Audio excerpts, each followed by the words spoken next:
Hello everyone, कैसे हैं आप सब। मैं हर बार की तरह इस बार भी उम्मीद करता हूं कि आप घर पे होंगे, स्वस्थ होंगे, सुरक्षित होंगे, साथ में आपका पूरा परिवार भी स्वस्थ और सुरक्षित होगा। तो आइए हम इलेक्ट्रोस्टैटिक में आगे की तरफ बढ़ते हैं। आज का जो हमारा टॉपिक है वो है, जैसा कि मैंने बोर्ड पे लिखा हुआ है, प्रिंसिपल ऑफ सुपरपोजिशन। इसके पीछे की चीजें आप पढ़ चुके हो। आपने स्टार्टिंग में इलेक्ट्रोस्टैटिक का डेफिनेशन पढ़ा, फिर आपने चार्ज पढ़ा, व्हाट इज चार्ज पढ़ा, प्रॉपर्टीज ऑफ चार्ज पढ़ा, transfer of charge from one place to या वन बॉडी टू अनदर पढ़ा। उसके बाद फोर्स बिटवीन चार्ज पढ़ा। उस फोर्स को हम क्या बोलते थे? इलेक्ट्रोस्टैटिक फोर्स बोलते थे। उस फोर्स को निकालने का तरीका हमको कैसे आया? कूलम्स लॉ से। कूलम्स लॉ क्या था? कूलम्स लॉ आपने पढ़ा कि the force between two charges is directly proportional to the product of two charges and inversely proportional to the square of distance between them. ठीक है, आपने उससे रिलेटेड न्यूमेरिकल्स में उम्मीद करता हूं कि आप बनाए होंगे। आज का जो टॉपिक है बहुत खूबसूरत टॉपिक है, बहुत ही खूबसूरत टॉपिक है, और इससे बोर्ड में और आईआईटीज में भी बहुत सारे न्यूमेरिकल्स देखने को मिलते हैं। ठीक है, तो आज हम इस टॉपिक को भी पढ़ेंगे, इससे रिलेटेड 4, 5, 6, 7, 10 जितने हो सके हम न्यूमेरिकल्स भी करने की कोशिश करेंगे। ठीक है, तो आइए चालू करते हैं। What is principal of superposition. हालांकि ये जो नाम है, ये जो टॉपिक है, ये जाना पहचाना लग रहा होगा, आपने इसको पहले कहीं देखा होगा। बिल्कुल सही बात है, आपने ग्रेविटेशन में इसको क्या किया है? देखा है। नहीं दिखा है तो हम फिर से उसको हम आपको बताने की कोशिश करेंगे। बहुत सारे लोगों को क्लास 11th बोलने पे लगता है कि 11th में तो हमने पढ़ाई ही नहीं की। 11th तो मस्ती के लिए होता है, 11th क्लास पढ़ने के लिए थोड़ी होता है, एग्जाम थोड़ी होता है 11th में कि तुम लोग पढ़ोगे। ठीक है, तो आइए प्रिंसिपल ऑफ सुपरपोजिशन देखते हैं। डेफिनेशन पे पहले मत जाइए, जैसे कि पहले समझिए, उसके बाद हम डेफिनेशन पे जाने की कोशिश करेंगे। जैसे मान लेते हैं कि एक चार्ज है यहाँ पे Q1, ठीक है, और एक दूसरा चार्ज है यहाँ पे Q2। समझिएगा यहाँ ध्यान से इस चीज को। एक चार्ज Q1 है और एक चार्ज Q2 है। अब अगर मैं आपसे बोलता हूं कि what is net force on Q2, मान लेते हैं कि इनके बीच का डिस्टेंस समथिंग कुछ भी है, ये मान लेते हैं, R मान लेते हैं, R है मान लेते हैं, इनके बीच का डिस्टेंस। अगर आपसे मैं पूछता हूं कि what is net force, FORCE, force on Q2 पे नेट फोर्स कितना होगा? तो आपने पिछले लेक्चर में इलेक्ट्रोस्टैटिक फोर्स निकालने का फॉर्मूला पढ़ा था ना? F is equal to K Q1 Q2 upon R square. तो इस Q2 पे कौन सा फोर्स लगाएगा? इस Q2 पे फोर्स लगाएगा Q1 चार्ज। ठीक है, तो F on 2 due to 1 that is called F21। मैंने आपको बताया था नहीं, इज इक्वल टू हो जाएगा F21 which will be equal to K into Q2 into Q1 upon R square. ये फॉर्मूला हो जाएगा Q1 Q2 या Q2 Q1, यही फोर्स था। ठीक है, अच्छा, अगर हम इस स्पेस में एक और चार्ज लेके आते हैं, जिसका नाम हो गया Q3। हाँ, तो क्या हो जब कोई तीसरा चार्ज वहां पे आ जाए, ठीक है, थर्ड चार्ज आ जाए, तब क्या होगा? तब इस पे टोटल फोर्सेस क्या सेम रहेंगे या क्या बदलाव होगा? और अगर कुछ उसमें बदलाव होगा तब नेट फोर्स कैसे निकाला जाएगा? यही हम इस टॉपिक से पढ़ने की कोशिश करेंगे। ठीक है, तो एक बात बताइए मुझे कि जाहिर सी बात है कि ये अगर दिख रहा है कि सिर्फ इस रीजन में अगर दो चार्जेस थे, तो इस वाले चार्ज पे, पर्सनली Q2 को हमने टारगेट किया, अभी Q2 पे सिर्फ यही फोर्स लगा रहा था ना। लेकिन जैसे ही यह Q3 चार्ज आ गया, अब ये भी इस पे कुछ ना कुछ फोर्स लगाने लगेगा। सोचिए, जैसे मान लेते हैं कि ये तीनों पॉजिटिव चार्ज है, ठीक है, ये भी पॉजिटिव है, ये भी पॉजिटिव है और ये भी पॉजिटिव है, Q1 Q2 और Q3। ठीक है, तो अभी ये वाला जो Q1 है वो Q2 पे एक रिपल्सिव फोर्स लगा रहा है। किस डायरेक्शन में? एकदम सटीक उसी डायरेक्शन में, लाइन ज्वाइनिंग वाले में। ठीक है, मान लेते हैं कि इसका लाइन ज्वाइनिंग कुछ ऐसे है, ये इस तरीके से। तो ये Q3 भी अब इस पे एक ऐसा फोर्स लगाएगा इस डायरेक्शन में। ठीक है, तो हम इस वाले को क्या बोल रहे थे, इस वाले को बोल रहे थे फोर्स ऑन 2 ड्यू टू 1, और इसको वाले को क्या बोलेंगे, force on 2 due to 3, F23। तो अब देखो, अब इस पे जो नेट फोर्स हुआ वो क्या हो गया, कुछ डिस्टर्ब हो गया, कुछ बढ़ गया या घट गया, वो अभी बाद में पता चलेगा, लेकिन कुछ तो उसमें प्रभाव पड़ा है। ठीक है, तो यही नेट फोर्स निकालने का जो तरीका होता है, इसी को हम क्या बोलते हैं, प्रिंसिपल ऑफ सुपरपोजिशन बोलते हैं। यही नेट फोर्स, इसी नेट फोर्स के निकालने के तरीके को हम क्या बोलते हैं, प्रिंसिपल ऑफ सुपरपोजिशन बोलते हैं। अब निकलता कैसे है मैं आपको बता देता हूं। एफ नेट जो होता है, एफ नेट होता है vector sum of all the forces acting on that particular charges due to other charges. यानी कि अब इस पे देखो, इस पे जो टोटल फोर्स होगा, इस पे जो नेट फोर्स होगा, इस पे जो फोर्सेस लग रही हैं उनका क्या होगा, वेक्टर सम। इस पे जो एफ नेट होगा वो किसके बराबर होगा, vector sum of both the forces या vector sum of all the forces interacting on this charge. यानी कि इस चार्ज पे जितने भी फोर्स लग रहे हैं उन सब फोर्सेस का क्या, वेक्टर सम। तो इस पे अभी कितने फोर्सेस लग रहे हैं, दो फोर्स लग रहा है, एक F21 लग रहा है और एक F23 लग रहा है। Force on 2 due to 1 and force on 2 due to 3, force on 2 due to 3। चलिए अब तो हम इसमें लिख देंगे vector sum of F21 plus F23, this will be the total force interacting on this charge, total force acting on this charge. अब बोले sir vector sum कैसे निकाला जाता है, तो आपने क्लास 11th में पढ़ा है कि अगर दो वेक्टर है, मान लेते हैं कि एक वेक्टर A है और ये एक वेक्टर B है और इनके बीच का कुछ एंगल जो है वो है थीटा, तो इन दोनों वेक्टर्स को अगर जोड़े तो इन दोनों वेक्टर्स का जो रिजल्टेंट होगा उसका फॉर्मूला, तो magnitude of R is equal to क्या होता था, मैं आपको अभी लिखवा दे रहा हूं, magnitude of A square plus magnitude of B square plus 2 into A into B into cos theta. याद है ये कहानी, A square plus B square plus 2AB cos theta, where theta is what, angle between two vectors. ये clear दिख रहा है ना, A के मैग्नीट्यूड का स्क्वायर लेते हैं, फिर B वेक्टर का जो मैग्नीट्यूड होगा उसका स्क्वायर। तो इस तरीके से ये क्या हो जाएगा हमारा, F net is equal to, अब वाला फॉर्मूला आप लगा लीजिए, under root F21 square plus F23 square plus 2 F21 F23 cos theta. तो यहाँ पे आपको थीटा भी मिल जाएगा इन दोनों के बीच का एंगल। इस तरीके से ये होता है प्रिंसिपल ऑफ सुपरपोजिशन। तो आइए अब हम कहां पे चलते हैं, डेफिनेशन पे चलते हैं। डेफिनेशन कह रहा है कि this principle states that when a number of charges are interacting, अगर एक से ज्यादा चार्ज इंटरैक्ट, दो या दो से ज्यादा चार्ज इंटरैक्ट कर रही हो, the total force on a given charge is vector sum of forces exerted on it due to all other charges। देखिए वही बात की थी ना हमने, क्या कहा था हमने कि the total force on a given charge, उस चार्ज पे जो टोटल फोर्स होगा वो क्या होगा, vector sum of all forces exerted on it.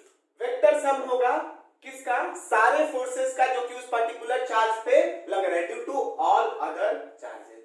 ये हो गया हमारा प्रिंसिपल ऑफ सुपरपोजिशन।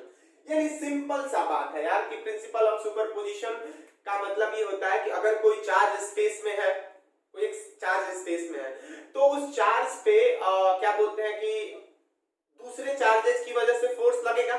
अगर दूसरे चार्जेस की वजह से फोर्स लगेगा तो उस चार्ज पे अगर हमको क्या निकालना है, टोटल कितना फोर्स लग रहा है, अगर ये निकालना है तो हम क्या करेंगे, सारे जो फोर्सेस लग रहे हैं अलग अलग चार्जेस की वजह से सबका क्या निकाल देंगे, वेक्टर सम निकाल देंगे।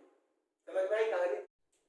हाँ, अब इसमें एक और लाइन लिखी हुई है कि the force between two charges is not affected by the presence of third charge. अब इसका मतलब क्या हुआ, इसका मतलब क्या हुआ कि किसी भी दो चार्जेस के बीच का फोर्स जो होगा तीसरे चार्ज से प्रभावित नहीं होता है, तीसरे चार्ज से प्रभावित नहीं होता है। इसका मतलब यानी कि देखो मैं समझा रहा हूं, ये मान लेते हैं कि पहले स्पेस में Q1 और Q2 सिर्फ थे, Q1 और Q2 सिर्फ थे, तो ये इस Q2 पे ये Q1 एक फोर्स लगा रहा था, इलेक्ट्रोस्टैटिक फोर्स ऑफ रिपल्सन, क्योंकि दोनों सेम चार्ज है।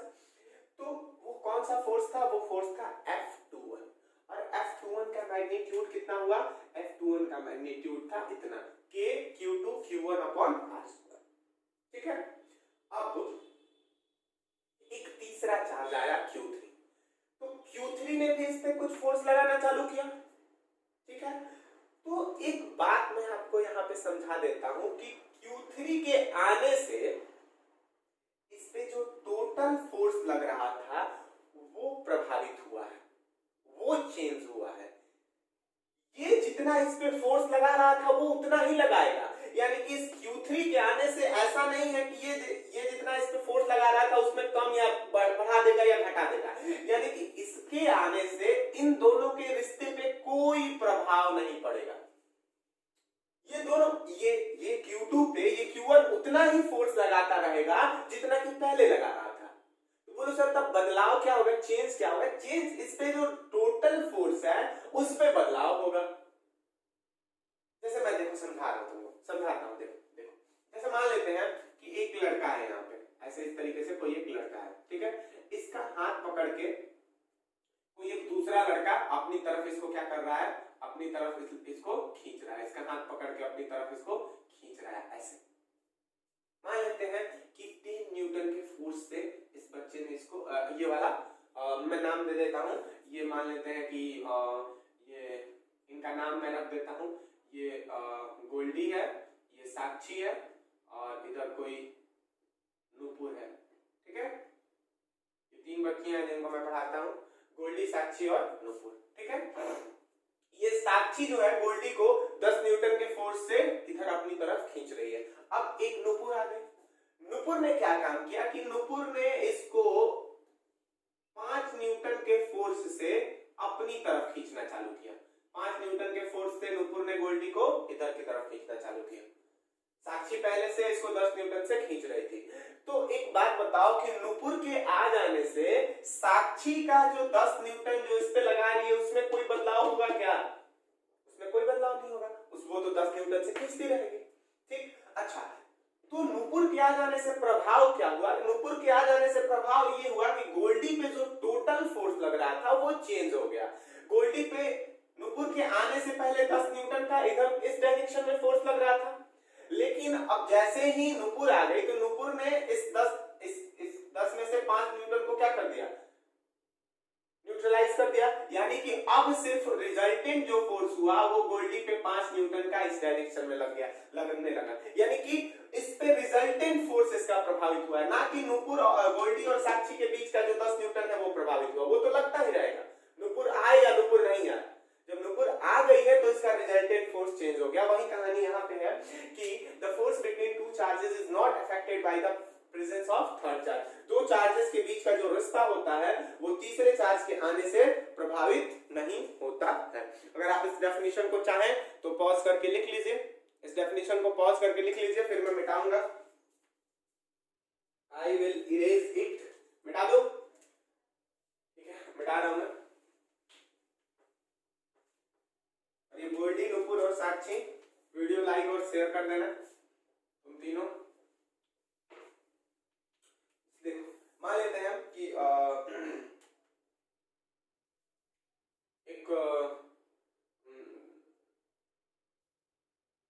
Q1, Q2, Q3, Q4 dot Qn। ठीक है, Qn चार्ज है। ठीक है, अगर कोई पूछता है कि what is total force, total FORCE force on Qn, Qn पे टोटल फोर्स किसके बराबर हो जाएगा? तो Qn पे टोटल फोर्स जो होगा वो क्या होगा? Vector sum of all the forces applied by this charges. इस Qn पे जो टोटल चार्ज होगा, तो सॉरी टोटल फोर्स होगा वो किसके बराबर होगा? वो होगा इसका इस पे फोर्स, इसका इस पे पे फोर्स, इसका इस पे फोर्स, इसका इस पे फोर्स, सबके वेक्टर सम के बराबर। तो ये वाला इस पे कितना फोर्स लगा रहा है, ये वाला जो इस पे फोर्स लगा रहा है उसको हम क्या बोल सकते हैं, उसको हम बोल सकते हैं F on n due to 1, force on n due to 1। ये वाला इस पे जो फोर्स लगा रहा है इसको हम क्या बोल सकते हैं, F on n due to 2। ये वाला जो इस पे फोर्स लगा रहा है इसको हम क्या बोल सकते हैं, F on n due to 3। तो जो टोटल फोर्स होगा इस चार्ज पे Qn पे, ये किसके बराबर हो जाएगा, इन सारे फोर्सेस के वेक्टर सम के बराबर हो जाएगा। तो हम इसको ऐसे लिख देंगे Fn1 plus Fn2 force on n due to 2 plus Fn3 dot dot dot dot dot, कहां तक जाएगा ये हो जाएगा Fn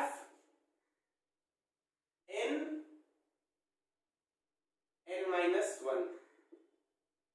यानी कि इस पे इसको छोड़ के जितने भी चार्ज है सब फोर्स लगाएंगे, तो इसको छोड़ के कौन सा अंतिम चार्ज बचेगा, तो जो यहाँ पे Qn-1 वाला चार्ज होगा वही होगा ना।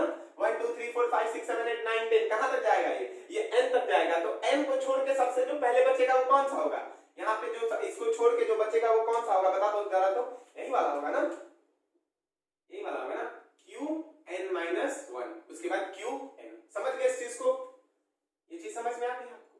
तो ये फॉर्मूला होता है total force on nth charge. ठीक है, समझ में आ गई कहानी। अब हम क्या करेंगे, अब हम इस पे कुछ न्यूमेरिकल्स बनाने की कोशिश करेंगे, कुछ न्यूमेरिकल्स देखने की कोशिश करेंगे। न्यूमेरिकल से क्या होंगे, कॉन्सेप्ट्स क्लियर हो जाएंगे। तो देखो इसके न्यूमेरिकल को दो पार्ट्स में बांटा गया, दो पार्ट्स में ही बुक में, दो पार्ट्स में कहा जाता है, दो पार्ट्स में बांटा गया। बहुत ही इंटरेस्टिंग न्यूमेरिकल्स है।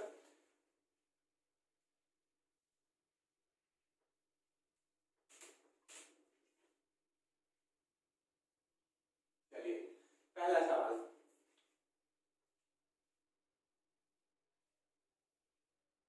तुझसे पूछूं एक सवाल, बोल जरा तेरा है क्या। चलिए चलिए चलिए चलिए चलिए, एक चार्ज Q है यहाँ पे, इससे ये डिस्टेंस की दूरी पे एक यहाँ पे चार्ज है Q और एक यहाँ पे चार्ज है Q। तीनों क्या है, पॉजिटिव, पॉजिटिव और ये भी पॉजिटिव। इनका ये हो गया line joining between them. Line joining को ब्लैक से बना देता हूँ ताकि आपको समझ में आ जाए। This is the line joining between them. ये यहाँ से A यूनिट दूर है और ये यहाँ से ये भी A यूनिट। ठीक है, अब आपको क्या निकालना है, आपको निकालना है कि व्हाट इज, इसको इस पॉइंट को मान लेते हैं, सुनिए इस पॉइंट को मान लेते हैं A, इस पॉइंट को मान लेते हैं B और इस पॉइंट को मान लेते हैं C। ठीक है, A B C। आपको निकालना है total force, TOTA, total force FORCE, force on charge at B। जो B पे चार्ज है, जो B पे चार्ज है उसका क्या निकालना है, जो B पे चार्ज है उस पे टोटल कितना इलेक्ट्रोस्टैटिक फोर्स लग रहा है वो निकालना है। तो अब देखो ये सुपरपोजिशन से बनेगा, अगर एक रहता, सिर्फ ये दोनों रहते तो आप निकाल लेते कि Q1 Q2 अपॉन R²। लेकिन लेकिन लेकिन इस वाले Q पे जो कि B पे है दो फोर्स लग रहा है, एक ये वाला Q लगा रहा है जो कि C पे है और एक ये वाला Q लगा रहा है जो कि A पे है। तो total force on charge at B क्या हो जाएगा, vector sum of FBC plus FBA। बताइए तो मैं सही हूं, vector sum of force on B due to C and force on B due to A। सही हूं। चलिए अब एक काम करते हैं, FBC निकाल लेते हैं। FBC क्या हो जाएगा, K इंटू Q1। Q1 क्या है, Q है, Q2 भी क्या है, Q ही है, अपॉन A²। यानी कि ये हो जाएगा KQ² upon A²। FBC is equal to KQ² upon A²। चलिए दूसरा FBA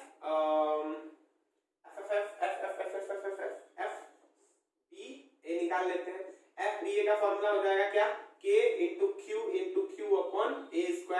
वाह, यानी कि ये भी हो गया KQ² निकालना है? वेक्टर सम निकालना है। देखिए वेक्टर सम निकालना है, आपको पता है ना कि अगर दो क्वांटिटीज हैं, दोनों का मैग्नीट्यूड क्या हो, सेम हो और दोनों अपोजिट डायरेक्शन में हो, तो उन दोनों का वेक्टर सम क्या हो जाता है? जीरो हो जाता है।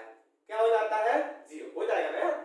FBC ये इसका मैग्नीट्यूड इधर है, इसको बोलते हैं क्या, अगर बना लो ऐसे तो इधर बनता है नॉर्थ साउथ वेस्ट और ईस्ट। ईस्ट में ये FBC लग रहा है और ये वाला सॉरी मतलब इस डायरेक्शन में रिपल्सन की बात कर रहे हैं, तो ये वाला इसको इधर रिपेल कर रहा है और ये वाला इसको इधर रिपेल कर रहा है। देखो ऐसे समझो, ये जो C पे चार्ज है, समझना इस चीज को, जो C पे चार्ज है वो क्या कर रहा है, वो इस B वाले चार्ज को इस फोर्स से इधर रिपेल कर रहा है। समझ रहे हो? जो C पे चार्ज है वो इस B वाले चार्ज को किस फोर्स से, KQ² से इधर रिपेल कर रहा है। यहां पे मैं लिख दे रहा हूं ऐसे, इधर लग रहा है FBC और यहां से इधर लग रहा है FBA, और जो A पे चार्ज है वो इस B वाले चार्ज को उतने ही मैग्नीट्यूड से इधर रिपेल कर रहा है, यानी कि कुछ फोर्स ऐसी लग रही है। देखो ये वाला मार्कर क्या रिप्रेजेंट कर रहा है? FBC और ये ऐसे, और ये वाला मार्कर क्या रिप्रेजेंट कर रहा है? FBA। दोनों का मैग्नीट्यूड क्या है? इक्वल है और डायरेक्शन अपोजिट है, तो इसका आंसर क्या हो जाएगा? जीरो। ये हो गया आंसर। तो पहला सवाल बन गया आपका। चलिए दूसरा सवाल और बनाते हैं। इनको देखो, इनको पॉलीगन टाइप क्वेश्चंस बोलते हैं। पॉलीगन टाइप का मतलब कि ये ज्योमेट्रिकल फिगर से आते हैं, इसमें लाइन होगा, ट्रायंगल होगा, इस तरीके से। और मैं आपको सवाल देता हूं, देखिए मिटा दूं ना?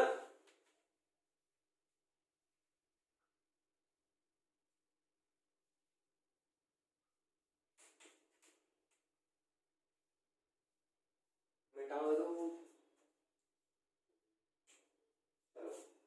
क्वेश्चन क्वेश्चन क्वेश्चन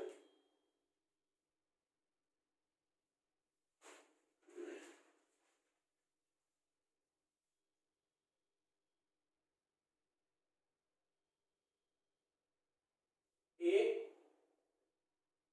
B और C, ABC ये एक इक्विलेटरल ट्रायंगल है जिसके तीनों साइड्स क्या है? इक्वल है, जिसके तीनों साइड्स इक्वल है। अब इसके तीनों वर्टिसेस पे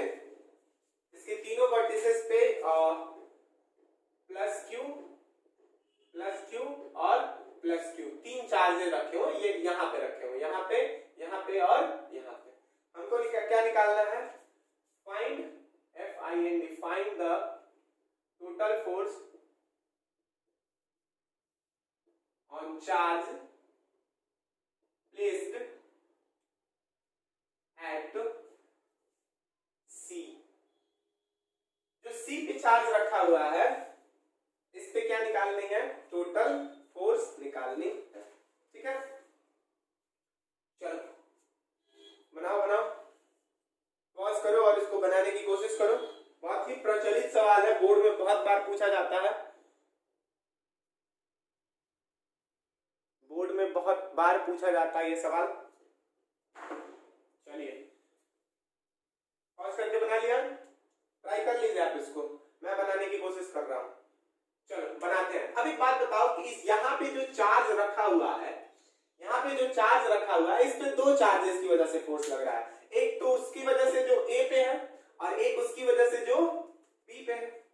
तो जो ये A वाला है वो इस पे कौन सा फोर्स लगाएगा? ये भी पॉजिटिव है और ये भी पॉजिटिव है, तो रिपल्सन फोर्स लगेगा। और रिपल्सन फोर्स का डायरेक्शन कैसा होगा? वो line along the line joining होता है, ये मैं आपको बता चुका हूं ना। तो ये वाला इस डायरेक्शन में कुछ होगा, इस डायरेक्शन में। देखो जो A पे है, आप इस Q को यहाँ पे समझिएगा, चार्ज को यहाँ पे समझिएगा। ठीक है, मैं अंदर लिख दिया, वहां पे लिख नहीं सकता हूँ इसकी वजह से। तो कुछ इस तरीके से ये फोर्स लगाएगा, इस तरीके से इसको रिपेल करेगा। बताओ। हाँ सर बिल्कुल करेगा। अच्छा इस फोर्स को नाम दे देते हैं हम force on C due to A, force on C due to A। अच्छा अब B वाला इसको क्या करेगा? B वाला भी इसको रिपेल करेगा ना, दोनों क्या है? दोनों सेम नेचर के हैं, रिपेल करेगा। और किस डायरेक्शन में? अलोंग द लाइन ज्वाइनिंग, यानी कि ये ऐसा लगेगा इस पे कुछ, इसको हम बोल देते हैं force on C due to FCB, force on C due to B। समझ में आई कहानी? ठीक है, अभी बात बताओ कि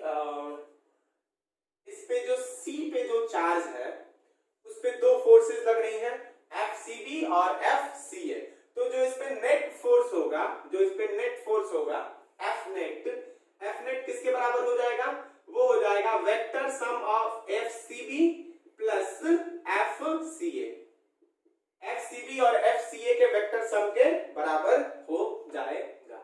ठीक, चलिए अब हम एफ सी बी और एफ सी ए का क्या निकाल लेते हैं, मैग्नीट्यूड निकाल लेते हैं। तो जरा बताओ तो कि एफ सी बी कैसे निकालेंगे, एफ सी बी का फॉर्मूला हो जाएगा के into Q one, Q one क्या है क्यू, इंटू क्यू टू क्या है क्यू, अपॉन इन दोनों के बीच का डिस्टेंस ए स्क्वायर, यानी कि ये हो जाएगा आपका के Q square upon A square, के Q square upon A square, समझ रहे हो। अच्छा, अब एक बात बताओ कि एफ सी ए किसके बराबर हो जाएगा, एफ सी ए किसके बराबर हो जाएगा, एफ सी ए यानी कि के क्यू वन क्या है क्यू है, क्यू टू क्या है क्यू ही है, अपॉन इनके भी बीच का डिस्टेंस क्या इक्विलेटरल रहेगा ना, तो ए स्क्वायर, तो ये भी हो जाएगा के Q square upon A square.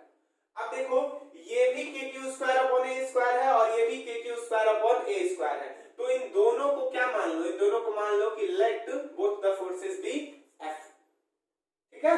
अब चलिए अब हमारा कहानी आता है वेक्टर का, तो वेक्टर एफ नेट का फॉर्मूला क्या हो जाएगा, अंडर रूट एफ सी ए और एफ सी बी दोनों इक्वल है, दोनों को हमने किसके बराबर मान लिया है, एफ के बराबर मान लिया, तो F square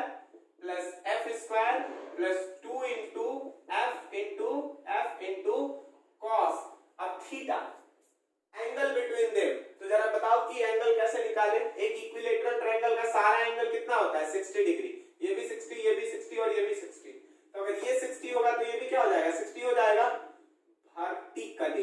vertically opposite angle से ये 60, तो यहाँ पे हम क्या लिख देंगे cos 60 degree, cos 60 degree, cos 60 की वैल्यू किसके बराबर होती है 1/2 के बराबर, यानी कि f net is equal to under root f square plus f square into 2f square into 1/2, cos 60 की वैल्यू 1/2, यानी कि ये 2 से 2 कैंसिल आउट हो गया, f square plus f square plus f square यानी कि 3f स्क्वायर, तो f net is equal to under root 3f square, यानी कि f net is equal to root 3f, ये अकेले है ना तो रूट के साथ आएगा, f पे स्क्वायर है। अब बताओ f की वैल्यू किसके बराबर है, f की वैल्यू है k Q square upon a square के बराबर, यानी कि f net is equal to under root 3 k Q square upon a square, this is the answer, ये हो गया आपका जवाब। चलिए समझ में आई ये कहानी, ठीक है। इसी पे एक दूसरा सवाल बनाते हैं, एक दूसरा सवाल बिठा दूं मैं इसको, नोट कर लीजिए पॉज करके।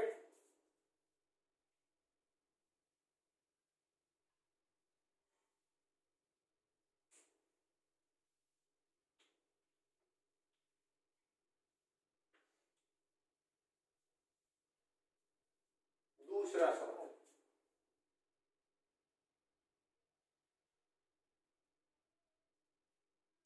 अब की बात भी एक इक्विलेटरल ट्रायंगल है ए बी और सी, इस पे है माइनस क्यू, इस पे है प्लस क्यू और इस पे भी है प्लस क्यू, ठीक है। तो हमको क्या निकालना है, इक्विलेटरल है ए और ए, तो हमको निकालना है find FIND find total force on charge at A पे जो चार्ज है उस पे क्या निकालना है आपको, टोटल फोर्स निकालना है, ठीक है। चलिए पॉज कीजिए इसको और बनाने की कोशिश कीजिए, बाकी मैं समझा रहा हूं, पॉज करके बनाइए, आंसर लाइएगा, इसका भी आंसर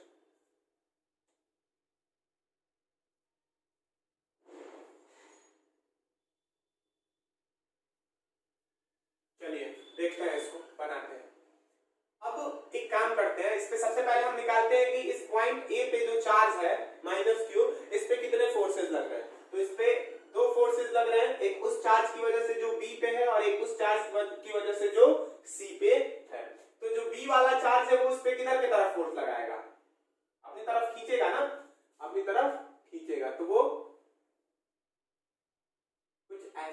हो, ऐसा फोर्स होगा इस डायरेक्शन में, इस डायरेक्शन में होगा ना। अच्छा, तो इसको हम बोल देते हैं F A B, force on A due to B, ये इसको अपनी तरफ खींचेगा। अच्छा, ये सी वाला चार्ज भी इस ए वाले चार्ज को अपनी तरफ खींचेगा। हाँ, आ जाओ मेरे पास। तो इसको हम क्या बोल देते हैं एफ ए सी। ठीक है, तो अब एफ नेट जो हो जाएगा, एफ नेट क्या हो जाएगा, vector sum of F A B plus vector sum of F A C, vector sum of F A B plus F A B plus F A C, vector sum of A B plus A C, F A B plus F A C. अब आप बना सकते हो, F A B की value निकाल लो। तो F A B का वैल्यू क्या हो जाएगा, के into Q1 Q into Q, यानी कि के Q square upon A square, और वही क्या हो जाएगा, यही एफ ए सी का भी मैग्नीट्यूड हो जाएगा। इन दोनों का आप फिर से क्या मान लीजिएगा, एफ मान लीजिएगा, इन दोनों का आप क्या मान लीजिएगा, एफ मान लीजिएगा। तो एफ मान लेंगे तो अब ये क्या हो जाएगा, F net is equal to वही वाला फॉर्मूला फिर से, F square plus 2 into F into cos. अब की बार देखिए ये वाला एंगल कितना हो जाएगा, ये वाला एंगल 60 डिग्री हो जाएगा ना, कॉस 60, वही आंसर आएगा कॉस 60, यानी कि F net is equal to √3f, यानी कि √3k Q square upon A square. अब एक चीज मैं आपको बता देता हूं कि दो वेक्टर्स अगर हैं, सुनिएगा, दो वेक्टर हैं ए और बी, और इन दोनों का अगर मैग्नीट्यूड इक्वल है, इन दोनों का मैग्नीट्यूड इक्वल है, तो इनका रिजल्टेंट जो होगा इनके जस्ट बीच से ऐसा होता है, पता है ना। तो इसमें जो रिजल्टेंट फोर्स लगेगा वो किधर की तरफ होगा, इधर की तरफ, इन दोनों के बीच में, यानी कि यहां से भी 30 डिग्री और यहां से भी 30 डिग्री। उसमें मैं बताना भूल गया था, पिछले वाले क्वेश्चन में जो ऐसा और ऐसे फोर्स लग रहे थे ना, इनका रिजल्टेंट कुछ ऐसा था पिछले वाले सवाल के लिए, इसमें कुछ ऐसा हो। बाकी आंसर सेम आएगा इसका भी, ठीक है। चलिए एक और दूसरा सवाल करते हैं। दूसरा सवाल मिटा दूं इसको मैं,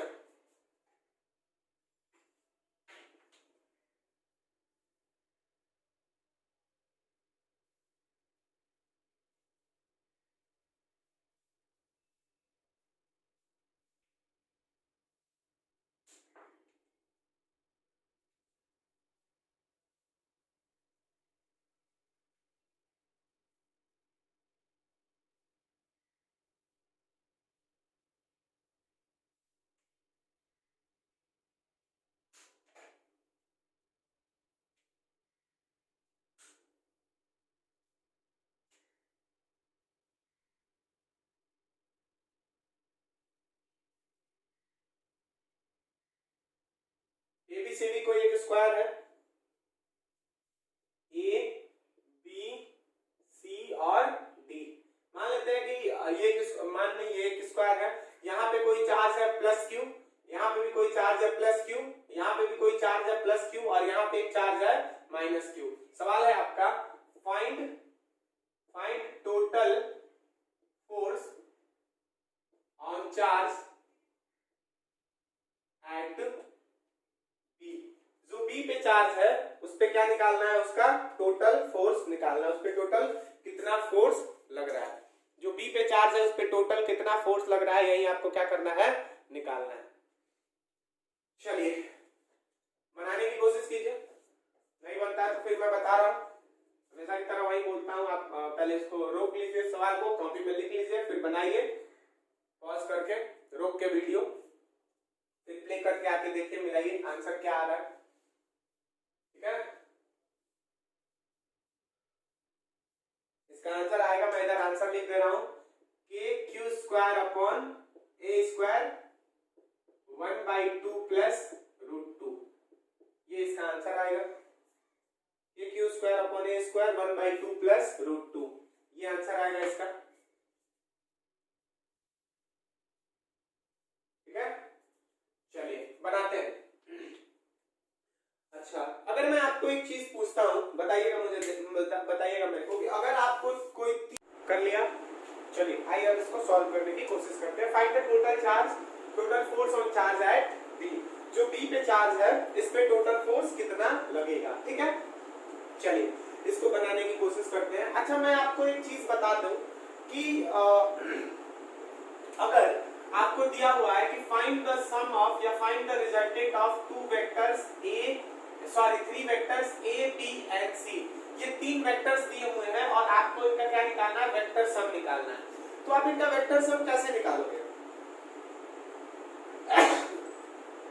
आप इनका वेक्टर सम कैसे निकालोगे? पता है आपको? क्लास 11th में आपने पढ़ा है? क्लास 11th पढ़ने के लिए थोड़ी होता है सर।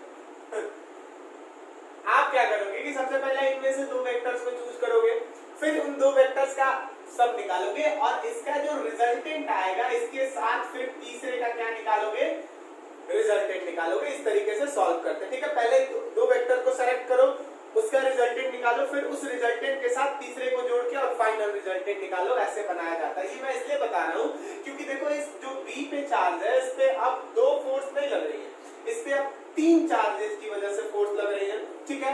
आइए हम फोर्सेस को देखते हैं, वो कौन कौन सी फोर्सेस है। पहला तो इस पे एक फोर्स लगाएगा ये वाला जो कि ए पे चार्ज है, वो इस पे फोर्स लगाएगा और वो इसको क्या करेगा, ये प्लस का है और ये क्या है, माइनस का है, तो ये अपने पास इसको खींचेगा ना। तो इस फोर्स को मैंने इस वाली एरो से रिप्रेजेंट कर दिया कुछ ऐसा, ठीक है, ऐसा। इस फोर्स को मैं क्या नाम दूं?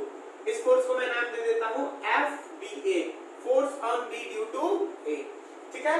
चलिए दूसरा, एक सी वाला जो चार्ज है वो भी इस पे क्या लगाएगा, फोर्स लगाएगा। उसका डायरेक्शन कुछ यूं होगा, ऐसे, ठीक। चलो इस फोर्स को मैं क्या नाम दे देता हूं, FBC। कोई समस्या? ठीक। अच्छा, तीसरा जो डी पे है वो भी तो इस पे फोर्स लगाएगा ना, और वो फोर्स कैसे लगाएगा, वो फोर्स कुछ क्यों लगाएगा, इस तरीके से। चलो ऐसा बना दिया मैंने। इस फोर्स को मैं नाम दे देता हूं FBD। इस फोर्स को मैं क्या नाम दे देता हूं, FBD। अब बात यह है कि अब इस पे तीन फोर्सेस लग रही हैं, FBC, FBD और FBA। तो इस पे जो टोटल फोर्स होगा, वो जो टोटल फोर्स होगा, नेट फोर्स होगा, वो किसके बराबर होगा, नेट फोर्स होगा vector sum of all the three forces acting on this charge which is at B।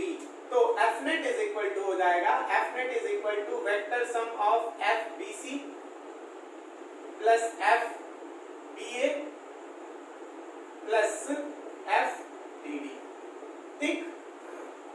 चलिए, यानी कि अब हमको क्या निकालना है, तीन वेक्टर्स का वेक्टर सम निकालना है। रूल आपको पता है? रूल आपको पता है कि नहीं है, बताइए। रूल पता है ना आपको? रूल ये है कि आप इनमें से किसी दो वेक्टर्स का पहले क्या निकाल लीजिए, वेक्टर सम निकाल दीजिए और उसके बाद क्या कर दीजिए, उसका जो रिजल्टेंट आ रहा है तीसरे के साथ उसको उसका रिजल्ट फाइनल रिजल्टेंट निकाल लीजिए, ठीक है। तो सबसे पहले हम क्या करते हैं कि FBC और FBA का रिजल्टेंट निकालने की कोशिश करते हैं। तो सबसे पहले हमको क्या निकालना पड़ेगा, FBC निकालना पड़ेगा या FBA, इन दोनों में से कोई एक निकालो। दोनों निकालना है तो कोई एक निकालेंगे तो दूसरा भी क्या हो जाएगा, निकल जाएगा। पूछो कैसे? देखो, ये वाला चार्ज और इस वाले चार्ज के बीच की दूरी कितनी है, ये एक स्क्वायर है तो सबके बीच की दूरी मान लेते हैं A और A। इन दोनों, इनके बीच की दूरी कितनी है, A है। अच्छा, दूसरी बात ये कि इस माइनस क्यू पे जो इधर वाला चार्ज फोर्स लगा रहा है उसका मैग्नीट्यूड किसके बराबर है, प्लस क्यू के बराबर, और ये भी किसके बराबर है, प्लस क्यू के बराबर। तो ये दोनों जो इन दोनों फोर्सेस का मैग्नीट्यूड होगा FBC और FBA का, वो क्या होगा, सेम होगा। अच्छा, इन दोनों के बीच का एंगल कितना होगा, तो एक स्क्वायर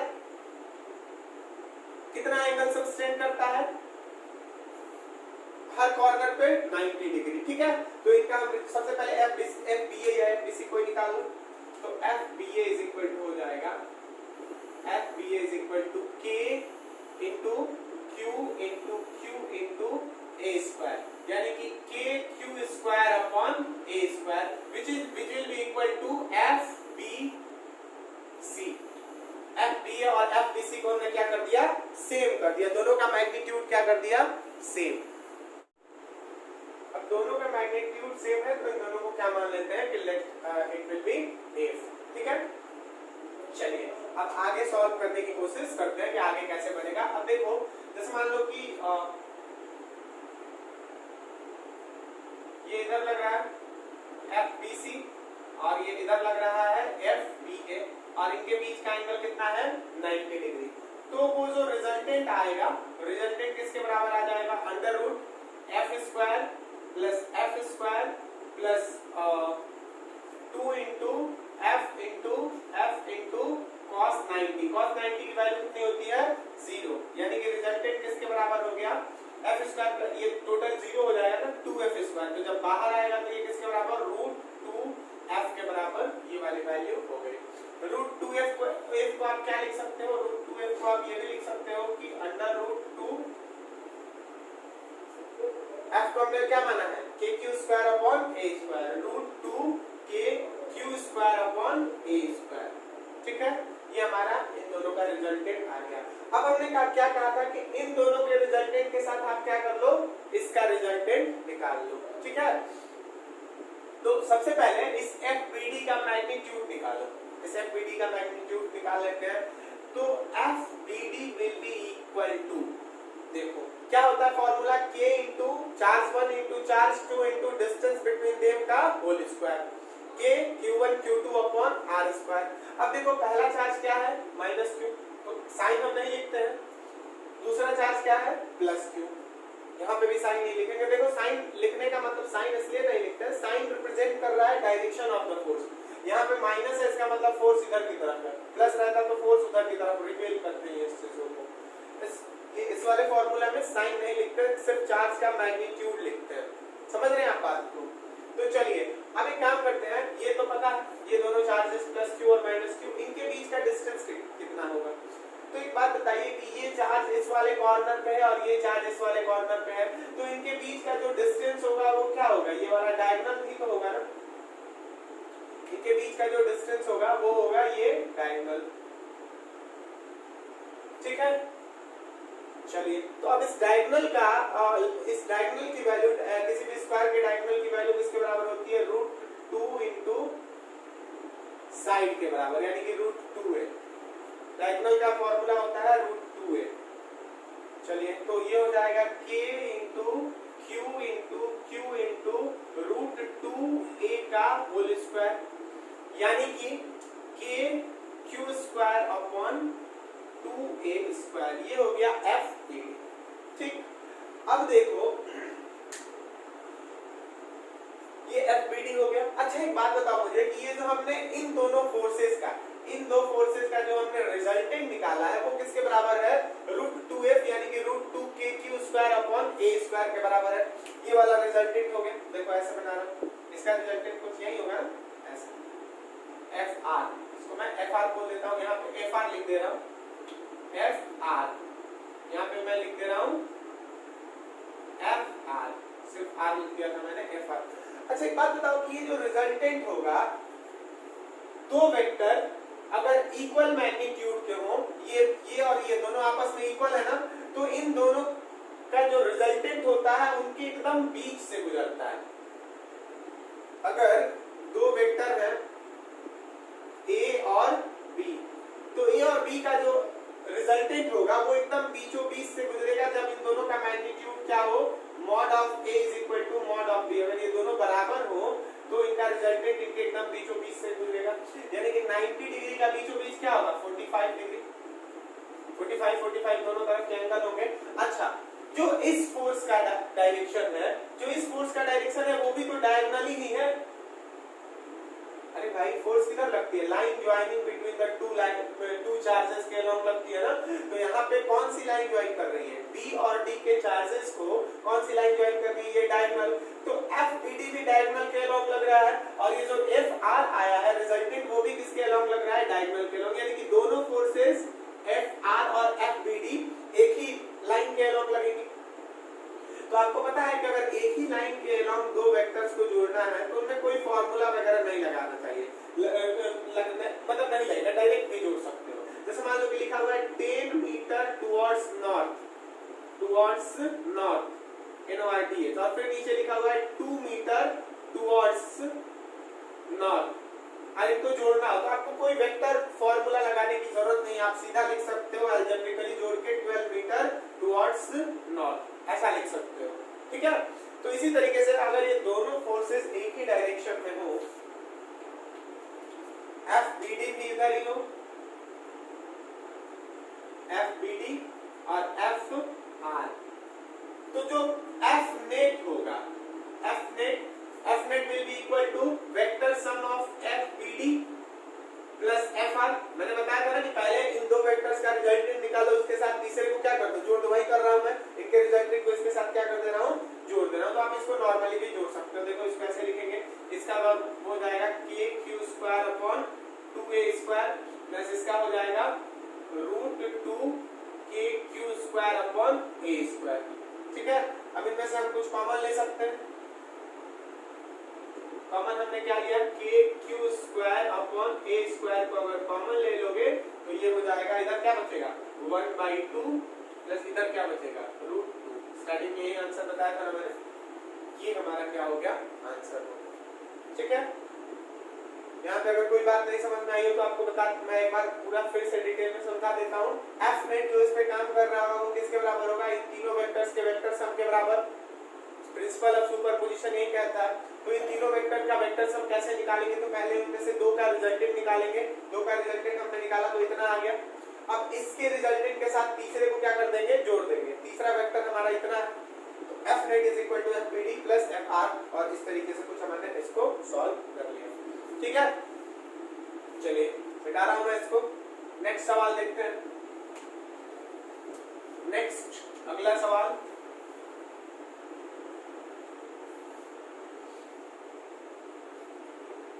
अगला सवाल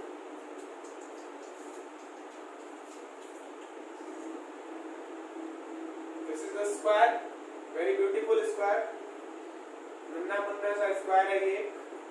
इसके चारों कॉर्नर्स पे एक प्लस क्यू का स्मॉल चार्ज है, और यहाँ पे एक क्यू है बीचों बीच एकदम सेंटर पे। ठीक है, एकदम सेंटर पे। तो पूछा गया है सवाल what is net force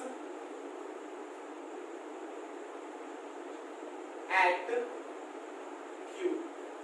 What is net force at Q if Q is situated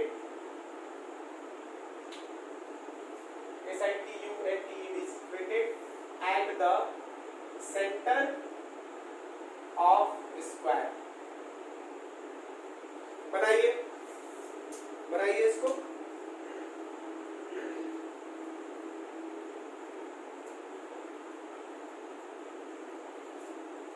pause करके बनाइए, फिर मैं इसका एक शॉर्टकट ट्रिक आपको बता दूंगा। आपको इसका आंसर देखोगे ना तो इसका आंसर आपको क्या आएगा, 0 आएगा। Answer will be 0। 0 कैसे आएगा सर, हम तो बहुत बड़ा कैलकुलेशन करने जा रहे थे। सॉल्व किया हमने, चलिए मैं अब इसको बताता हूं। देखिए इस चार्ज पे जो Q चार्ज है इस पे कितने फोर्सेस लगेंगे। जैसे मान लेते हैं कि ये स्क्वायर हो गया सर, यहाँ पे ये सेंटर है, Q और Q सब प्लस है। अब एक बात बताओ कि ये A, B, C और D, इस पे अब टोटल फोर्सेस लगाने वाले कितने चार्ज हैं, 4 चार्ज हैं, A, B, C, D। चलिए तो स्टार्ट करते हैं A से। अच्छा अगर एक बात बताओ कि इस चार्ज का नेचर नहीं दिया हुआ है, पॉजिटिव हो या नेगेटिव, आप कुछ भी मान लो, आपकी मर्जी है, क्या माने, positive negative, positive negative, positive negative, बताओ क्या माने। अक्कड़ बक्कड़ बम्बे वो 80 90 पूरे 100, चलो पॉजिटिव मानते हैं। तो हमने इसको क्या मान लिया, पॉजिटिव मान लिया। आप नेगेटिव से बना सकते हो। तो ये पॉजिटिव चार्ज है, ये वाला भी पॉजिटिव है और ये भी पॉजिटिव है, तो ये इसको एक फोर्स से इधर की तरफ रिपेल करेगा, और उस फोर्स को क्या मैं नाम देते हैं, मान लेते हैं कि सेंटर को हम O बोल देते हैं। अगर सेंटर O है तो ये हो जाएगा FOA, force on O due to A। चलिए ये वाला इस पे किधर की तरफ फोर्स लगाएगा, ये वाला इस पे इधर की तरफ फोर्स लगाएगा, ये भी तो इसको रिपेल करेगा ना, ये पॉजिटिव है और ये भी पॉजिटिव है। इस वाले को नाम दे देते हैं FOB, O पे जो B लगा रहा है। अच्छा ये वाला इसको इधर की तरफ रिपेल करेगा ऐसे, इसको हम नाम दे देते हैं FOC, समझिएगा। और ये D वाला इसको किधर की तरफ रिपेल करेगा FOD, समझ गए इस चीज को। चलिए अब एक बात बताओ कि ये जो FOA होगा, FOA ये मैग्नीट्यूड में FOA mod of FOA is equal to FOB is equal to FOC is equal to FOD। क्या आप इस बात से सहमत हैं? अरे भाई इसका फॉर्मूला देखो, ये वाला डिस्टेंस, ये वाला डिस्टेंस, ये वाला डिस्टेंस, ये वाला डिस्टेंस और ये वाला डिस्टेंस, ये हमेशा क्या होगा? इक्वल ही ना होगा। स्क्वायर के सेंटर से उसके कॉर्नर्स के उसके वर्टिसेस के डिस्टेंस हमेशा क्या होते हैं? इक्वल होते हैं।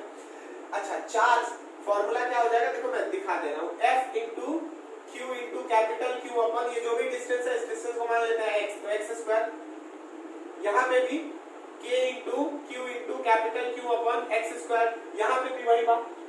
तो यानी कि देखो अब समझो, ये वाला चार्ज FOA फोर्स इस डायरेक्शन में लगा रहा है और ये वाला चार्ज C वाला FOC फोर्स इस डायरेक्शन में लगा रहा है और दोनों का मैग्नीट्यूड क्या है? इक्वल है। तो दोनों का मैग्नीट्यूड इक्वल है और दोनों का डायरेक्शन अपोजिट है, तो ये बराबर आ जाएगा। उसी तरीके से वही कहानी इसकी भी होगी, तो टोटल नेट फोर्स इसका क्या हो गया? 0 हो गया। समझ गए इसको? तो आप इसको सॉल्व करके भी बना सकते हो। अगर क्वेश्चंस आते हैं, एक नंबर का 1 मार्क क्वेश्चन आता है, तो आप इसको डायरेक्ट उसमें क्या कर दोगे? 0 टिक कर दोगे। और मैं आपको इंपॉर्टेंट चीज दिखा दे रहा हूँ, जैसे और भी एक एग्जांपल दे रहा हूँ मैं आपको। मान लेते हैं एक ट्रायंगल है, यहाँ पे एक ट्रायंगल है और यहाँ पे सेंटर पे एक, अच्छा अब बात ये है कि कैसा वो होना चाहिए, कब 0 होगा? एक ट्रायंगल है, एक इक्विलेटरल ट्रायंगल है, A और A, ठीक है, और इसके सेंटर में कोई चार्ज है Q और यहाँ पे Q और Q ऐसा कुछ है, तब भी यहाँ पे नेट फोर्स क्या हो जाएगा? 0 हो जाएगा। एक सर्कल है, इसके सेंटर पे कोई चार्ज है और यहाँ पे चारों तरफ मान लेते हैं कि चार्ज ऐसे बटा हुआ है Q Q Q Q Q Q Q, इस तरीके से चार्ज एक बटा हुआ है, तो इस पे जो नेट फोर्स होगा वो भी क्या हो जाएगा? 0 हो जाएगा। एक चीज देख लो, एक वर्ड पढ़ी आपने, सिमेट्री। सिमेट्री का मतलब होता है कि अगर आप कवर करते हो तो एक पार्ट दूसरे पार्ट को क्या कर लेता है? कवर कर लेता है। सिमेट्री आपने क्लास 7-8 में पढ़ी होगी, कौन कौन सी फिगर सिमेट्रिकल होती है। ये स्क्वायर सिमेट्रिकल है, ये सर्कल सिमेट्रिकल है, ये ट्रायंगल भी क्या है? सिमेट्रिकल है। तो कहा जाता है कि मैं नोट पे लिखवा देता हूँ, इधर लिख लो आप, NOT, बहुत खूबसूरत नोट है। F net on a charge, F net on a charge located at the center, LOCATED, located at the center of a symmetric configuration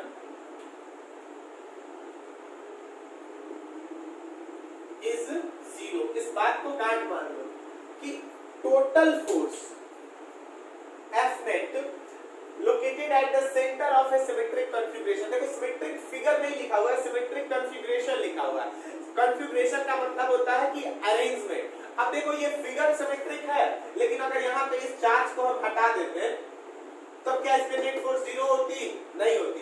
ये चार्ज जो है सिमेट्रिक कॉन्फ़िगरेशन में, सिमेट्रिक कॉन्फ़िगरेशन का मतलब कि ये जो टोटल सिस्टम है वो सिमेट्रिक है। इसको ऐसे करोगे तो ये वाला चार्ज इसको, ये वाला चार्ज इसको कवर कर लेगा। ये सर्कल सिमेट्रिक है, ये सर्कल सिमेट्रिक है, लेकिन ये यूनिफॉर्म डिस्ट्रीब्यूशन ना रहे, हर चार्ज के लिए उसके अपोजिट में एक दूसरा चार्ज ना रहे, तो 0 नहीं होगा। अब मान लेते हैं कि ये ट्रायंगल ही, ये भले सिमेट्रिकल है लेकिन एक चार्ज यहाँ से हटा दिया, तो क्या इस पे नेट फोर्स 0 होगा? नहीं होगा। सिमेट्रिकल फिगर नहीं होना चाहिए, चार्ज का सिमेट्रिकल कॉन्फ़िगरेशन होना चाहिए। यानी कि सिमेट्रिकल कॉन्फ़िगरेशन का मतलब कि हर चार्ज के लिए उसके अपोजिट डायरेक्शन में एक दूसरा चार्ज हो, हर चार्ज जो फोर्स लगा रहा हो उसके अपोजिट डायरेक्शन में कोई दूसरा चार्ज फोर्स लगा रहा हो, तब उस केस में सेंटर पे जो नेट फोर्स होता है वो क्या होता है? 0 होता है। चलिए आइए इसी क्रम में कुछ और सवाल देखते हैं।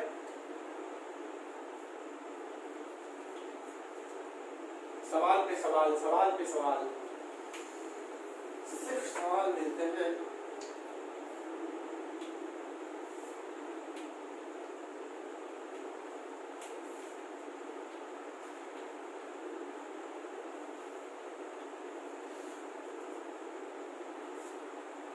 ये जो टाइप है इसको हम बोलते हैं THIR, third charge, CHARGE, charge eight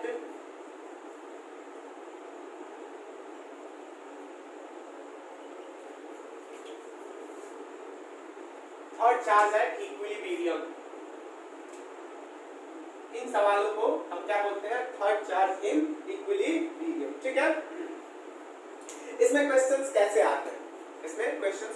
इसमें सवाल आते हैं कि आपको दो चार्ज दिया रहेगा कि एक चार्ज यहाँ पे है और एक चार्ज यहाँ पे है, और पूछेगा कि तीसरे चार्ज को हम कहाँ पे रखें, तीसरे चार्ज को हम कहाँ पे रखें कि वो चार्ज जो हो इक्विलिब्रियम में हो। नहीं समझ में आई बात?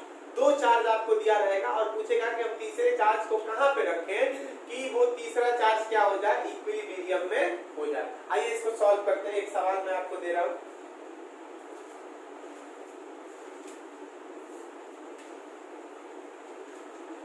दो चार्ज है Q और Q, ठीक। इन दोनों के बीच का डिस्टेंस कितना है? इन दोनों के बीच का डिस्टेंस है L। दो चार्जेस हैं, दोनों प्लस सेम नेचर के हैं। पूछ रहा है, सवाल है कि where should SHOULD should we keep a third charge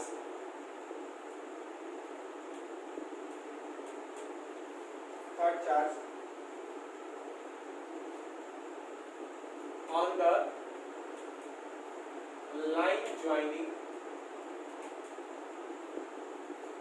the line joining the two charges such that the third charge is in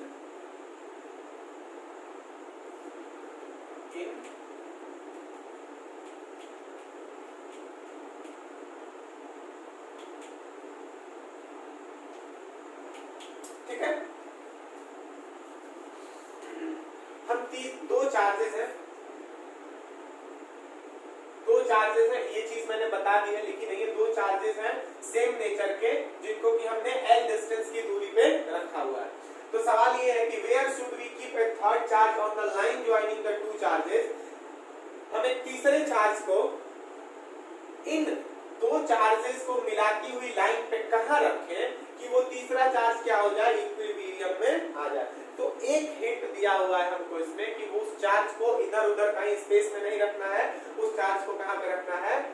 line joining this two charges. तो सबसे पहले वो लाइन बना लेते हैं जो कि इन दो चार्जेस को ज्वाइन कर रही है।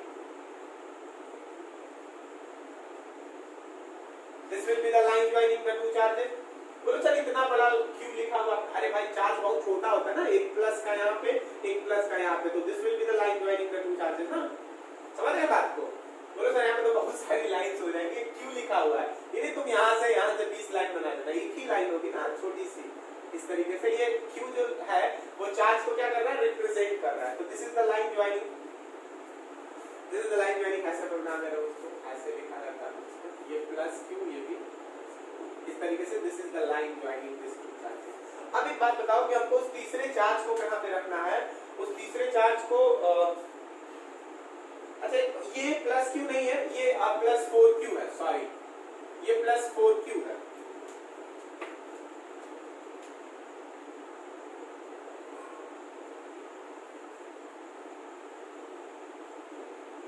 ये सवाल ऐसा है कि प्लस 4q है। q वाले में तो आप बता सकते हो कि कहां पे होगा। अगर दोनों q रहे तो आप बता सकते हो कि वो चार्ज कहां पे इक्विलिब्रियम में होगा। इक्विलिब्रियम का मतलब आप समझते हो क्या होता है? इक्विलिब्रियम का मतलब कि उस पे F नेट क्या हो जाए, उस चार्ज पे F नेट क्या हो जाए? 0 हो जाए। तो क्या हो जाता है? वो इक्विलिब्रियम में चला जाता है। देखो अगर दोनों सिर्फ प्लस q रहता तो वो जगह कहां पे रहती? बीच में रहती। बीच में जितने फोर्स से ये इसको अट्रैक्ट या रिपेल करेगा उतने ही फोर्स से ये वाला भी उसको अट्रैक्ट या रिपेल करेगा। पूछो कैसे, देखो मैं बता रहा हूँ। अगर मान लेते हैं कि दो चार्जेस हैं, ये प्लस का क्यू है, ये प्लस का 4q है, समझते हैं इस बात को। तो एक तीसरा चार्ज, एक कोई तीसरा चार्ज हम लेके आ गए। अब उस तीसरे चार्ज के बारे में कुछ भी कहा जा सकता है। मान लेते हैं कि वो तीसरा चार्ज क्या है, q है। तो उस q को हम कहां पे रखेंगे, कहीं पे भी यहां पे रखेंगे जहां पे वो चार्ज इक्विलिब्रियम में हो जाए। तो वो q पॉजिटिव होगा, मान लेते हैं कि वो प्लस q, ठीक है। तो ये प्लस q है, तो ये वाला भी उसको क्या करेगा, रिपेल करेगा, और ये वाला भी उसको क्या करेगा, रिपेल करेगा। अगर ये दोनों q q रहते हैं तो वो जगह कहां पे रहती, बीच में रहती। लेकिन अब की बार क्या है कि ये प्लस q है और ये प्लस का 4q है। आइए इस सवाल को सॉल्व करने की कोशिश करते हैं, ठीक। मान लेते हैं कि let that charge be capital Q। वो चार्ज कहां पे है, कैपिटल Q पे रखा हुआ है। तुम्हारी मर्जी है, तुम पॉजिटिव लेके भी बना सकते हो, वही आंसर आएगा, और नेगेटिव लेके भी बना सकते हो, वही आंसर आएगा। पॉजिटिव हमने लिया, पॉजिटिव हम लेके बना रहे हैं, मेरी मर्जी है, मैं पॉजिटिव आदमी हूं तो मैं पॉजिटिव ही चार्ज दूंगा। चलिए अब एक बात बताओ मुझे कि हम उस चार्ज को कहां पे रखें, कहां पे रखें कि वो क्या हो जाए, इक्विलिब्रियम में हो जाए, यानी कि उसमें नेट फोर्स क्या हो जाए, 0 हो जाए। तो तीन जगह है रखने की। ये आपको क्लू दिया हुआ है कि आप उसको लाइन से इधर उधर नहीं रख सकते हैं। यहाँ पे दिया हुआ ना, सॉरी, आप उसको लाइन से इधर उधर नहीं रख सकते, यानी कि आप उसको लाइन ही पे रखोगे। तो तीन जगह हो जाएंगी। या तो आप इसको 4q से इधर बियॉन्ड रख सकते हो, लाइन तो ये पूरी स्ट्रेट लाइन हो जाएगी ना, ये तो इधर भी जाएगी और ये इधर भी जाएगी, ठीक है। अगर मैं बोलूं कि what is the line joining between any two places, तो वो लाइन तो बहुत दूर तक जाती है ना। मेरे और तुम्हारे बीच की लाइन ज्वाइनिंग निकालो, तो वो लाइन मेरे और तुम्हारे तक सीमित थोड़ी रह जाएगी, मेरे से पीछे भी चली जाएगी और वहां तक भी चली जाएगी। जैसे मान लेते हैं कि ज्योमेट्री में हमने पढ़ा है, जैसे मान लेते हैं कि हमने 2 पॉइंट बना दिए, आपको बोला गया कि draw the line joining between these 2 points, तो आप सिर्फ यहीं तक लाइन थोड़ी रह सकती है, ये लाइन आगे भी चली जाती है, ठीक है।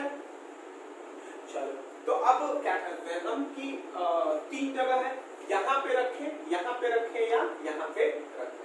ये हमारे पास एक समस्या आई हुई है। चलिए चेक करते हैं कि कहाँ पे रखने पे हमारा काम बन जाएगा। अगर इधर रखते हैं बाबू, अगर इधर रखते हैं, इस साइड रखते हैं, चेक कर रहे हैं, इधर रखते हैं, तो ये वाला प्लस क्यू है और ये दोनों भी क्या है, प्लस क्यू ही है। ये दोनों प्लस क्यू दिया हुआ है और ये वाला प्लस क्यू हमने अपने से अज्यूम किया है। तो अगर एक बात बताओ कि यहाँ पे हम प्लस क्यू रखते हैं तो ये वाला फोर्स इसको इधर की तरफ रिपेल करेगा, ये भी पॉजिटिव है और ये भी क्या है, पॉजिटिव है, तो कहेगा कि पॉजिटिव हो तुम, मेरे से दूर भागो। अच्छा, उस दौर में ये वाला भी इससे क्या, इसको क्या करेगा, रिपेल ही करेगा, क्योंकि वो भी पॉजिटिव है और ये भी क्या है, पॉजिटिव ही है।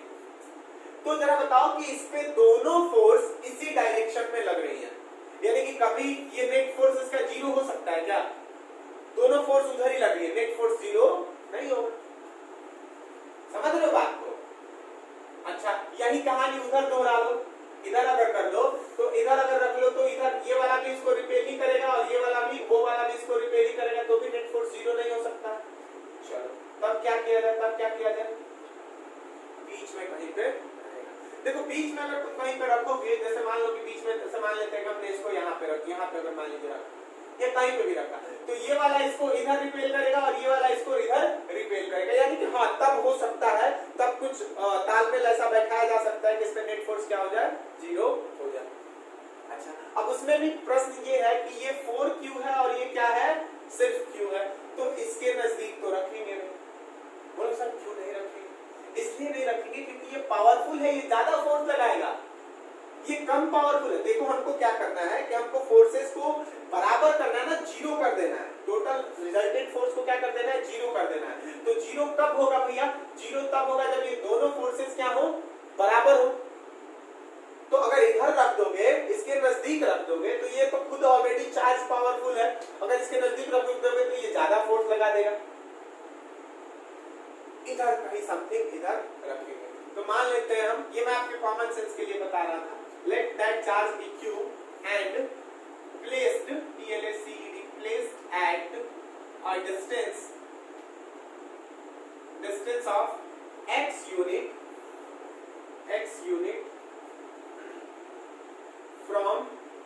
Smaller charge. ये बात समझ में? मान लेते हैं कि वो जो चार्ज है वो क्या है, Q है, और उसको कहां पे रखा गया है, उसको स्मॉलर चार्ज से कितना दूर रखा गया है, x यूनिट की दूरी पे रखा गया है। मान लेते हैं कि यहाँ पे उस प्लस Q को हमने क्या कर दिया, ले आके रख दिया। अब इस प्लस Q पे दो फोर्सेस लग रही हैं, ये वाला इस डायरेक्शन में लगा रहा है ऐसे, इसको हम क्या मान लेते हैं, इसको F1 मान लें, इसको 1 और इसको 2 मान लेते हैं, इसको 1 मान लेते हैं और इसको क्या मान लेते हैं 2। तो ये इधर F1 इधर की तरफ लगा रहा है, अच्छा ये वाला इधर की तरफ लगाएगा, इसको हम क्या मान लेते हैं, F2 मान लेते हैं। और ये यहाँ से कितनी दूरी पे है, ये यहाँ से x यूनिट की दूरी पे, ठीक है। अब इक्विलिब्रियम में चार्ज कब होगा, जब F1 is equal to, F1 किसके बराबर हो जाएगा, F1 जो होगा F2 के बराबर हो जाएगा, तब ये क्या होगा, ये वाला चार्ज इक्विलिब्रियम में हो जाएगा। तो फोर्स 1 कैसे निकालेंगे, F1 का फॉर्मूला क्या हो जाएगा, F1 का फॉर्मूला होगा K into Q into capital Q upon x square. बोलिए, समझ में आ गई बात, K into small q into capital Q upon x square is equal to, इसका बताइए, K into 4Q into capital Q, charge 1 into charge 2, ठीक है। अब बताओ इनके बीच का डिस्टेंस क्या हो जाएगा, जब ये टोटल डिस्टेंस L है और ये वाला डिस्टेंस x है, तो जरा बताओ मुझे कि ये वाला डिस्टेंस क्या हो जाएगा। अब ये वाला डिस्टेंस कितना बचा, अब ये वाला डिस्टेंस कितना बचा, ये वाला डिस्टेंस L माइनस x बच गया, समझ रहे हो। चलिए तो इसको हम क्या कर देते हैं, L माइनस x का होल स्क्वायर। समझ में आई कहानी, देखो K से K गया तेल लेने, Q से Q गया, स्मॉल q से स्मॉल q गया। चलिए यानी कि हुआ क्या, ये इसको इधर लेके आओ तो हो जाएगा L minus x upon x का whole square is equal to 4। किसको ये बात समझ में आई, देखो ये L माइनस x का होल स्क्वायर इधर आ गया और x स्क्वायर नीचे है, तो मैंने क्या कर दिया, अगर कहीं पे लिखा हुआ है a square by b square, तो आप इसको लिख सकते हो ना a बाई b का होल स्क्वायर, बच्चों वाला चीज है। चलो और इधर 4 बचा हुआ है, चलिए तो अब इसको सॉल्व करते हैं। L minus x upon x will be equal to plus minus 2, इधर स्क्वायर है तो इधर जाकर अंडर रूट हो जाएगा, तो प्लस माइनस 2, यानी कि सॉल्व करेंगे, एक हो जाएगा L minus x upon x is equal to plus 2 और एक हो जाएगा L minus x upon x is equal to minus 2। चलो इसको सॉल्व करते हैं, L minus x is equal to 2x, तो यहाँ से इधर जाएगा तो L इज इक्वल टू, यानी कि 3x is equal to L, तो x is equal to L by 3, एक आंसर ये हो गया। और इधर हो जाएगा L minus x is equal to minus 2x, तो L is equal to minus उधर जाके प्लस, यानी कि माइनस x, तो x is equal to minus L। अब देखो माइनस L हम इसलिए नहीं लेंगे क्योंकि हम ना इधर ले रहे हैं ना इधर ले रहे हैं, इनके बीच में होगा तो L की वैल्यू क्या होगी, पॉजिटिव आनी चाहिए, x की वैल्यू पॉजिटिव आनी चाहिए, तो ये वाला नहीं होगा। अब देखो ये answer x is equal to L by 3, यानी कि जो भी लेंथ होगा उसके तिहाई इधर रखेंगे तो नेट फोर्स क्या हो जाएगा, 0 हो जाएगा। यानी कि अगर इनके बीच का डिस्टेंस 9 मीटर है तो यहाँ पे 3 मीटर यहाँ से दूर रखेंगे तो हमारा क्या हो जाएगा, आंसर आ जाएगा। ठीक है, समझ में आई बात, इसको उतार लो, अगर कोई चीज नहीं समझ में आई हो तो मैं फिर से समझाने की कोशिश कर दूंगा।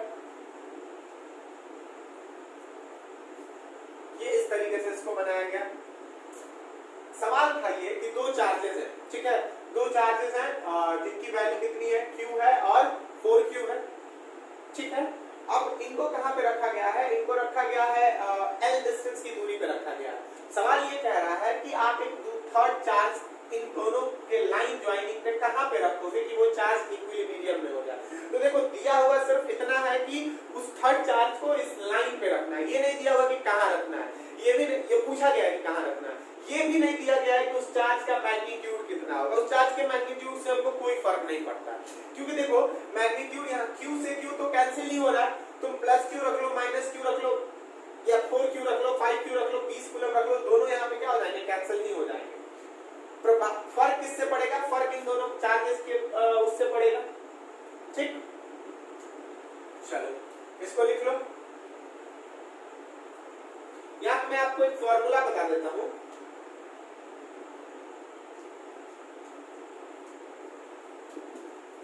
एक छोटा सा फॉर्मूला, इसको मैं मिटा दूं, इसको मिटा दूं।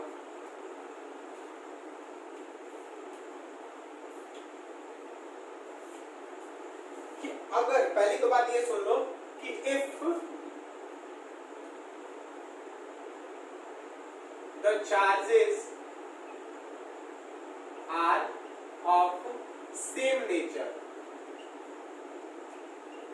अगर दो चार्ज सेम नेचर को, यानी कि अगर वो पॉजिटिव पॉजिटिव हो या नेगेटिव नेगेटिव हो, तो हमेशा इक्विलिब्रियम कहां पे होगा? इक्विलिब्रियम उनके बीच में ही होगा। यानी कि थर्ड चार्ज को हम कहां पे रखेंगे? बीच में ही रखेंगे, तभी वो इक्विलिब्रियम में होगा, अन्यथा वो इक्विलिब्रियम में नहीं होगा। तो आपने चेक किया कि इधर भी रखने पे नहीं हो रहा था और इधर भी रखने पे नहीं हो रहा था। ठीक है, अब एक मैं आपको फॉर्मूला बता देता हूं कि distance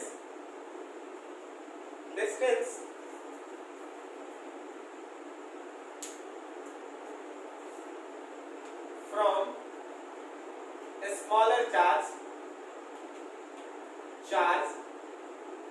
where THIR the third charge is in equilibrium is equal to, वो फॉर्मूला क्या हो जाएगा?